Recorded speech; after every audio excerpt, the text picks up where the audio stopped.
Moving on to investigating the impacts of nighttime warming on global moth biodiversity, I'd like to shed light on the topic of temperature. All species require healthy and an optimal temperature to grow well. Temperatures are increasing globally. Mean temperatures are used to conduct all studies related to temperature, but they do not capture the true picture because the temperature do not increases or decreases symmetrically throughout the 24-hour cycle. The nighttime temperatures are found to be increasing faster as compared to daytime temperatures, and that's because of their inherent sensitivity to climate forcing. The layer of air just above the ground is called boundary layer, and this layer separates the ground from the rest of the atmosphere.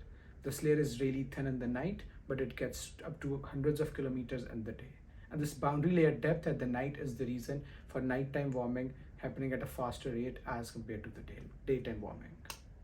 Increasing nighttime temperatures are decreasing the daily temperature variation, the temperature variation an organism experiences throughout the 24-hour cycle.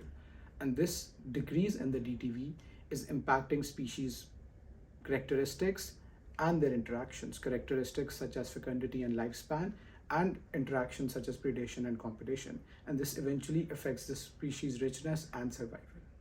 Moths, being poikilothermic, depend heavily upon temperature for their development. All their body systems have been found to be sensitive to heat that impacts their range and their abundance. Moths are also nocturnal.